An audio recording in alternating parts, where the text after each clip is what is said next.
names? Any ideas? Who are you thinking? What level of guy are you talking about? Nobody right off the top of my head. I want to see who's available in the free agency, and I want to see who's teams release at the end of the year. You talking like a Scotty Kazmir reclamation kind of guy, or are you talking No, about I'm a guy? talking, maybe a 7 or an 8 game winner, just somebody that can give us a lot of innings. Ubaldo may be available here this winter. No, I don't want Ubaldo back. We may be able to get him. I went down that road once, but you know what? You said Bauer. I want to back up real quick there for a second because I hear you and I hear Tito loud and clear.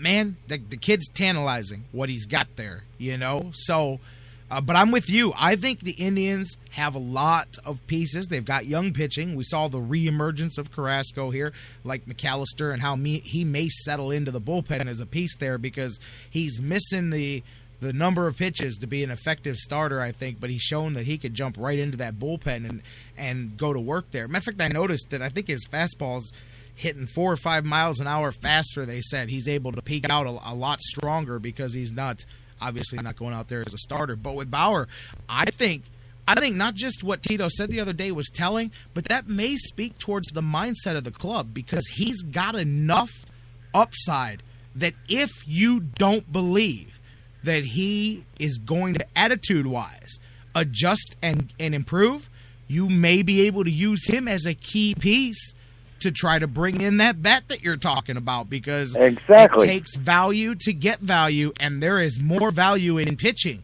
than there is in most other places in baseball. But you also don't want to cut off your nose to spite your face. That's a tough decision right there for the Indians. Okay, now let's look at it. All right, let me just start with the pitching. All year long, well, half the year anyway, I complained that we had Kluber and a AAA pitching staff. Okay, now once we took out McAllister and Tomlin out of the starting rotation, those AAA pitchers became actually major league pitchers.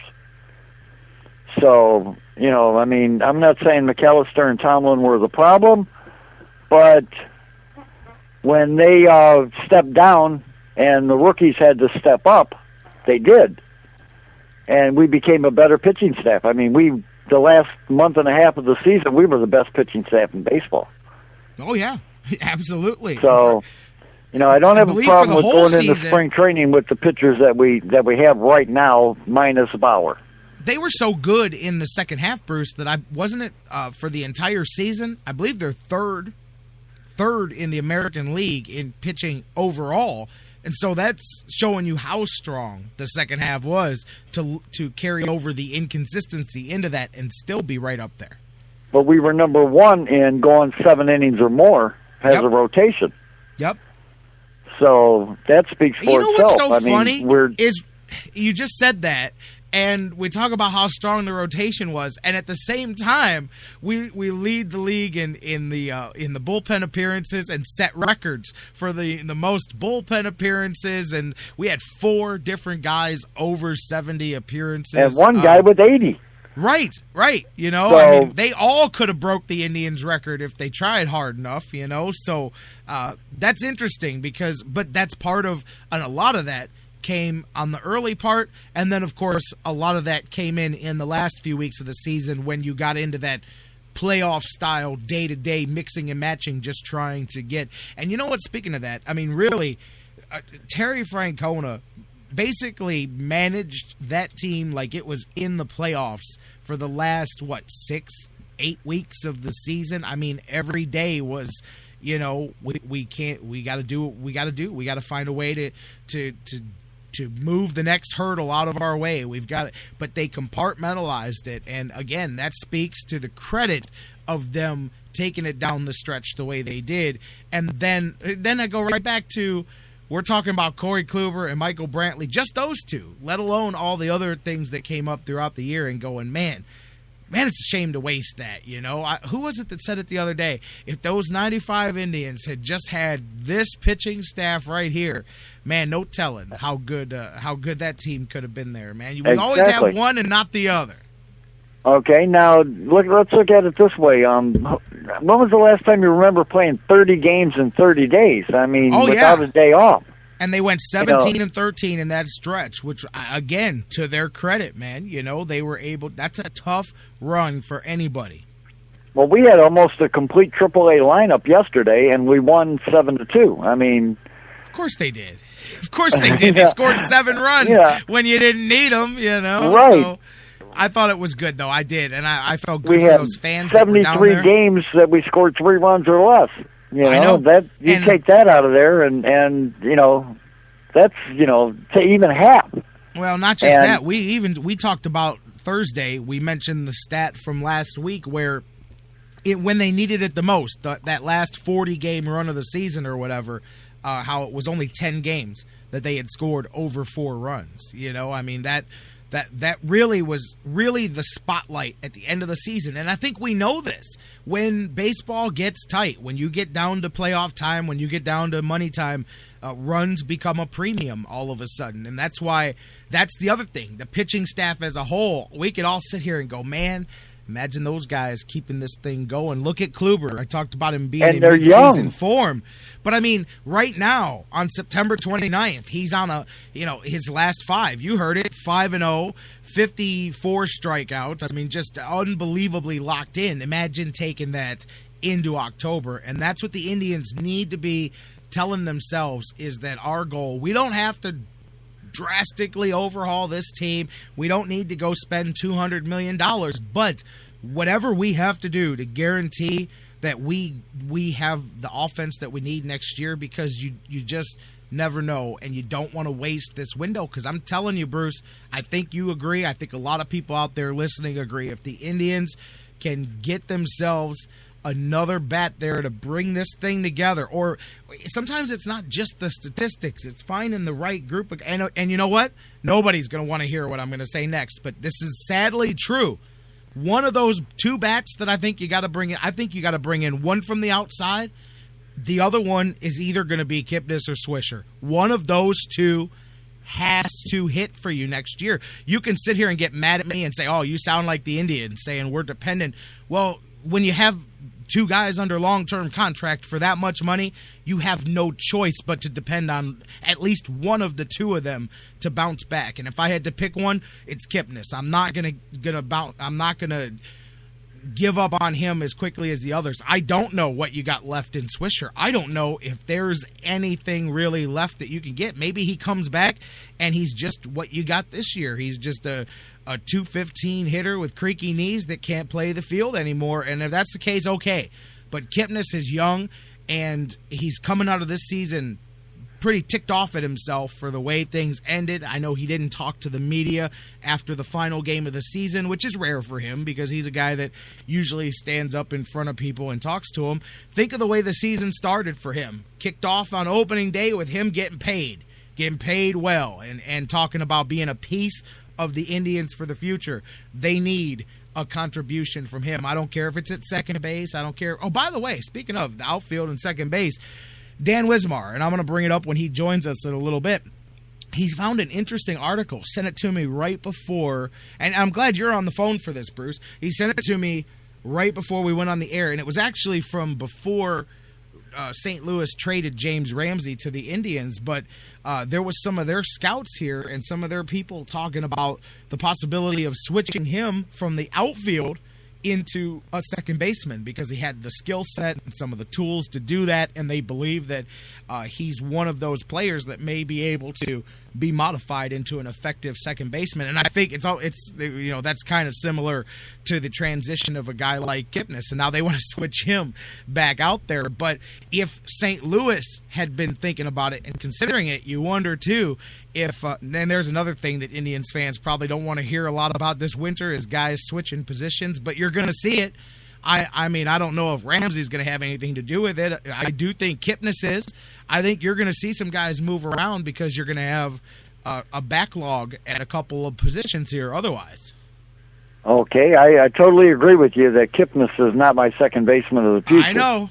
You want him over at third, but I do think that he's going to either get third a shot or put him in the outfield somewhere. Yeah. I mean, he was an outfielder before he became a second baseman. And you got to figure out right field. They trotted 9 different right fielders out there this year. I mean, obviously, a lot of that comes into the injuries to David Murphy, because if he's healthy, he's going to be your guy. That's what you paid him $12 million for 2 years. And he batted .260. So, that's okay. I can live with that.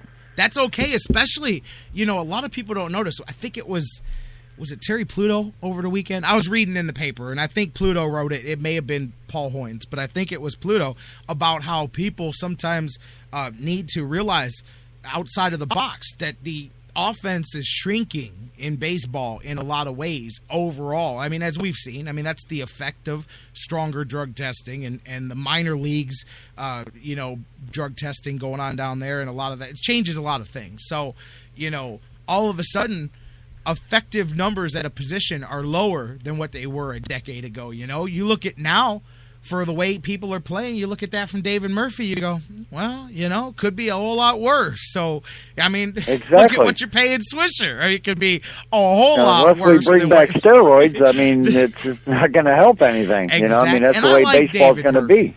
I like David Murphy. He's a professional hitter. He's got problems. He goes through slumps. Like you said, he's going to hit about 260. But he knows how to do some things at times. When you need him to hit it a certain way, he can. I like him. I like David Murphy. I don't. The best hitter in baseball with 2 strikes. Right, that's what I'm saying. There's situational stuff that he does. He's a good teammate, and I just think there's a lot of things you could pick and point at about the Indians.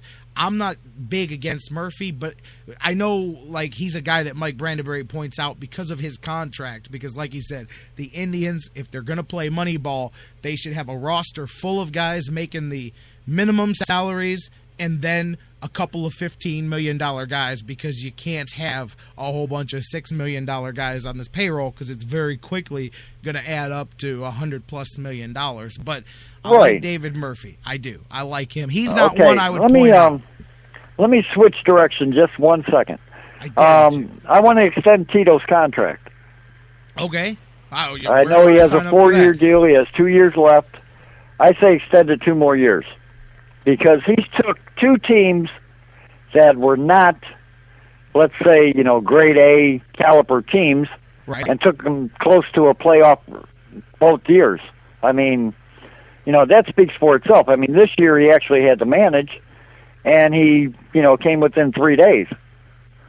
So absolutely. I say let's keep Tito around a couple more years.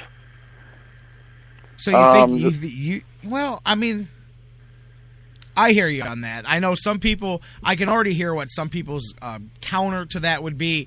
We need to change that clause about the front office if we're going to extend his contract, because there's a lot of people that don't, that have no problem with Terry Francona, but don't like the attachment of, it's a group package. You know that. I know that. Yeah, Bruce. let me get to that. Because you don't like the front office either. You don't like the front office right now either, but they come together. Right.